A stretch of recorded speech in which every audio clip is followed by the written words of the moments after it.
ఓం నమో నారాయణాయ నమశివాయ. మహాభారతంలో వనపర్వంలో వచ్చి శరణ్య పర్వంలో ఉన్నాం.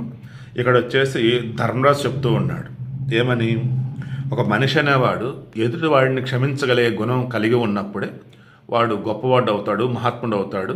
అండ్ ఎదుటి ఉన్నవాడిని కూడా వాడి తప్పులు వాడికి తెలియచెప్పి మంచిగా మార్చగలిగితేనే మహోన్నతుడు అన్నట్టుగా చెప్తున్నాడు.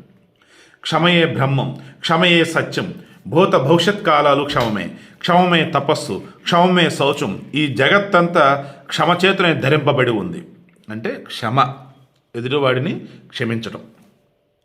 యజ్ఞవేత్తలు, బ్రహ్మవేత్తలు, తపస్సులు వీరికంటే క్షమాశీలుడు ఉన్నతాలైన లోకాలను పొందుతాడు. యజ్ఞవేత్తలు కానీ బ్రహ్మవేత్తలు కానీ తపస్సులు వీరికన్నా కూడా ఎదుటివాడిని క్షమించే గుణమున్నటువంటి వాడు ఉన్నతాలైన లోకాలను పొందుతాడు. యజ్ఞకర్మలు అనుష్ఠించే వారి లోకాలు వేరు, వాపి కూప తటాకాది నిర్మాణం దానాది కర్మలు చేసేవారి లోకాలు వేరు. కానీ క్షమాశీలురైన వారి లోకాలు బ్రహ్మలోకంలో మిక్కిలి పూజింపబడుతూ ఉంటాయి. అంటే మీరు పుణ్యాలు చేసుకున్నారు, స్వర్గలోకాలు వచ్చాయి అంటుంటారు. బట్ క్షమించే గుణం కలిగి ఉన్నాడు ఎవరైతే ఉన్నారో సాక్షాత్తు బ్రహ్మలోకంలో పూజింపబడుతూ ఉంటాడు. తేజవంతుల తేజస్సు సహనం, తపస్సుల యొక్క తపస్సు సహనం, సత్యవ్రతుల సత్యం సహనం, సహనమే యజ్ఞం, సహనమే శాంతి. సో సహనం అత్యున్నతమైనది అన్నట్టు చెప్తున్నారు. అంటే క్షమించడం కూడా. ద్రౌపది బ్రహ్మ సత్యం, యజ్ఞాలు, లోకాలు ప్రతిష్ఠితాలై ఉన్నటువంటి మహత్పూర్వమైనటువంటి సహనాన్ని నాలాంటి వాడు ఎలా వదలగలడు? బ్రహ్మ సత్యం, యజ్ఞాలు, లోకాలు ప్రతిష్ఠితాలై ఉన్నటువంటి మహత్పూర్వకమైన సహనాన్ని, అంటే సహనం అన్నది ఏదైతే ఉందో దానిలోనే సకలం ఉంటాయన్నట్టు. అటువంటి దాన్ని నేను ఎలా వదలాలి? విఘ్నుడైన మానవుడు ఎల్లప్పుడూ సహనం కలిగి ఉండాలి. అన్నింటినీ సహింపగలిగిన వాడే బ్రహ్మభావాన్ని పొందుతాడు. ఈ లోకం క్షమాశీలుడిదే పరలోకం కూడా. క్షమాశీలురు ఇహలోకంలో గౌరవపడతారు, పరలోకంలో ఉత్తమ గతిని పొందుతారు. తమలో కలిగిన క్రోధాన్ని సహనంతో నిగ్రహించిన వారు సర్వోత్తమ లోకాలను పొందుతారు. అందువల్ల సహనం అన్నింటికంటే గొప్పది. సో సహనమే అన్నిటికంటే అత్యున్నతమైనది, గొప్పది.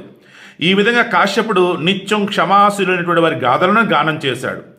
ద్రౌపది క్షమను గురించి ఈ విశిష్టతలు విని సంతృప్తి నందు, కానీ కోపించవద్దు.